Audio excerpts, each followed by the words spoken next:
जय भीम, नमो बुद्धाय। बाबा साहब आरक्षण के हिमायती थे। क्यों? देश आजाद हो गया था। संविधान सभा की आखिरी बैठक चल रही थी। गणराज्य की स्थापना की तैयारियां आखिरी दौर में थीं।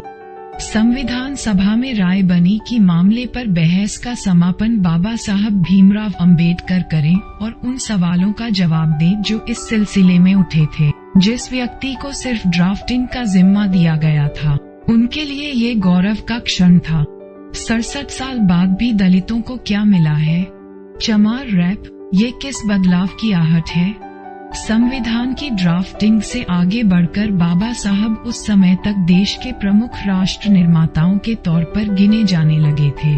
तमाम सहमतियों और असहमतियों के साथ संविधान सभा जानती थी कि नए बनते राष्ट्र की चुनौतियों को समझने की एक समग्र दृष्टि बाबा साहब के पास है। इसलिए नेहरू, पटेल समेत कई वरिष्ठ सदस्यों के होते हुए भी बाबा साहब को ये जिम्मा सौंपा गया कि वे बहसों और आपत्तियों का जवाब दें। बाबा साहब का वह ऐतिहासिक भाषण साबित हुआ। ऐतिहासिक इस मायने में नहीं कि इस भाषण में कोई अभूतपूर्व जोश या विद्वता थी। यह एक संयमित और बहुत संभलकर बल्कि संयम कर दिया गया भाषण है। इस भाषण में बाबा साहब नए बनते राष्ट्र की चुनौतियों की ओर संकेत करते हैं और उन चुनौतियों से निपटने का उपाय बताते हैं। इस क्षण तक बाबा साहब भारत को राष्ट्र कहने से बचते हैं। वे भारत को एक बनता हुआ राष्ट्र यानी नेशन इन द मेकिंग कहते हैं। एक वोट के सिद्धांत पर बात करते हुए वो ये भी साफ करते हैं कि देश में हालांकि वो समता नहीं तैयार हुई है, वो आर्थिक सामाजिक गैर बराबरी को राष्ट्र निर्माण में सबसे बड़ी बाधा मानते हैं। हिंदू भारत के बीमार लोग हैं न। अंबेडकर कभी अंबेडकर सिख बनना चाहते थे। उनकी सबसे बड़ी चिंता ये है कि जातियों में बंटा भारतीय समाज एक राष्ट्र की शक्ल कैसे लेगा और आर्थिक और सामाजिक गैर बराबरी के रहते वह राष्ट्र के रूप में अपने अस्तित्व की रक्षा कैसे कर पाएगा। वे यह आशंका जताते हैं और संविधान सभा को चेतावनी देते हैं कि अगर हमने इस गैर बराबरी को खत्म नहीं किया तो इससे पीड़ित लोग उस ढांचे को ध्वस्त कर देंगे जिसे इस संविधान सभा ने इतनी मेहनत से बनाया है। उनकी एक और महत्वपूर्ण चेतावनी यह है कि अपनी मांगों को पूरा करने के लिए संविधानेतर आंदोलनों से अब परहेज करना चाहिए। इसे वे ग्रामा ऑफ एनार्की यानी अराजकता का रास्ता बताते हैं। उनके मुताबिक ये संवैधानिक ढांचे को कमजोर करेगा। अंबेडकर के आगे नतमस्तक क्यों संघ और भाजपा? वो तैयार हो रहे राज्य तंत्र पर हिंदू सवर्ण पुरुषों के दबदबे को लेकर बहुत असहज और फिक्रमंद थे। यहाँ वे अछूतों के राजनीतिक सामाजिक अधिकार के लिए लड़ते योद्धा या हिंदू धर्म की बुराइयों से टकराते नेता के रूप में नहीं है। नहीं, वे यहाँ वकील या अर्थशास्त्री के रूप में अपनी बात कह रहे हैं। यहाँ बाबा साहब राष्ट्र निर्माता के रूप में सामने आते हैं। उनकी चिंताओं में कोई जाति या समूह नहीं है। वे इस मौके पर बन रहे मुकम्मल राष्ट्र के पहले प्रवक्ता के तौर पर बोल रहे हैं। ये संविधानवादी अंबेडकर हैं जो स्वतंत्रता, समानता और बंधुत्व के वैश्विक सिद्धांत पर मन, वचन और कर्म से विश्वास करते हैं। राष्ट्र की परिभाषा बाबा साहब फ्रांस के दार्शनिक अर्नस्ट रेनन से लेते हैं। रेनन नहीं मानते कि एक नस्ल, जाति, भाषा, धर्म, भूगोल या साझा स्वार्थ किसी जनसमुदाय को राष्ट्र बना सकते हैं। रेनन के लिए राष्ट्र एक साझा विचार है, जो इसलिए है क्योंकि इसमें मौजूद हर व्यक्ति खुद को राष्ट्र का हिस्सा मानता है। इस मायने में ये हर दिन चलने वाला जनमत संग्रह है। रेनन और बाबा साहेब दोनों के लिए राष्ट्र एक पवित्र विचार है जिसमें हर सदस्य का साझा है। इसलिए संविधान सभा के आखिरी भाषण में बाबा साहब आर्थिक और सामाजिक गैर बराबरी के खात्मे को राष्ट्रीय एजेंडे के रूप में सामने लाते हैं। उनकी कामना थी कि संवैधानिक संस्थाएं वंचित लोगों के लिए अवसरों का रास्ता खोले और उन्हें लोकतंत्र में हिस्सेदार बनाए।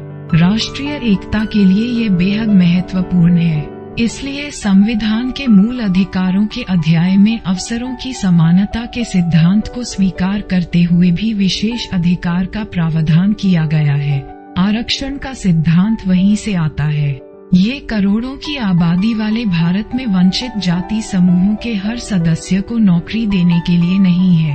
आरक्षण का मकसद ये है कि वंचित जातियों को महसूस हो कि देश में मौजूद अवसरों में उनका भी हिस्सा है और देश चलाने में उनका भी योगदान है। इसलिए संविधान अल्पसंख्यकों, आदिवासियों, महिलाओं सबका ख्याल रखता हुआ नजर आता है। 22 दिसंबर 1952 को पूना में वकीलों की एक सभा में बाबा साहब बोलते हैं, लोकतंत्र शासन की वह पद्धति है जिसमें लोगों के सामाजिक और आर्थिक जीवन में बदलाव बगैर खून खराबे के संभव हो। बहरहाल 25 नवंबर 1949 की उस सर्द सुबह पर लौटते हैं। बाबा साहब के इस भाषण के बाद संविधान सभा के अध्यक्ष राजेंद्र प्रसाद संविधान सभा की बैठक को अगले दिन के लिए स्थगित करने की घोषणा करते हैं। अगले दिन 26 नवंबर को संविधान सभा संविधान को स्वीकार कर लेती है।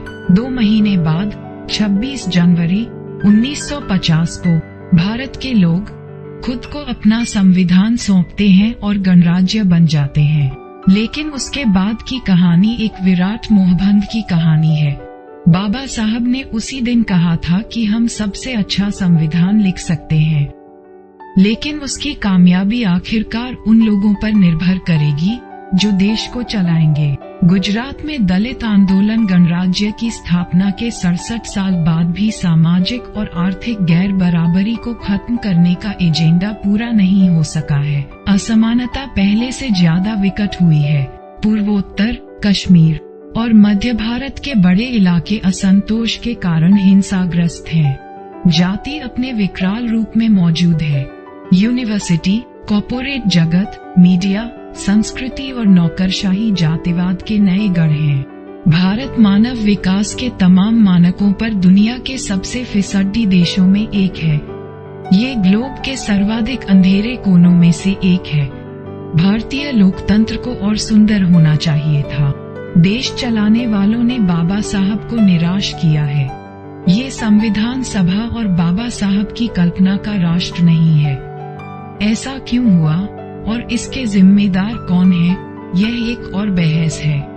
हम आपके विचारों और सुझावों का स्वागत करते हैं। हमारे साथ किसी भी तरह से जुड़े रहने के लिए चैनल को सब्सक्राइब करें और बेल आइकॉन को ऑल पर करें।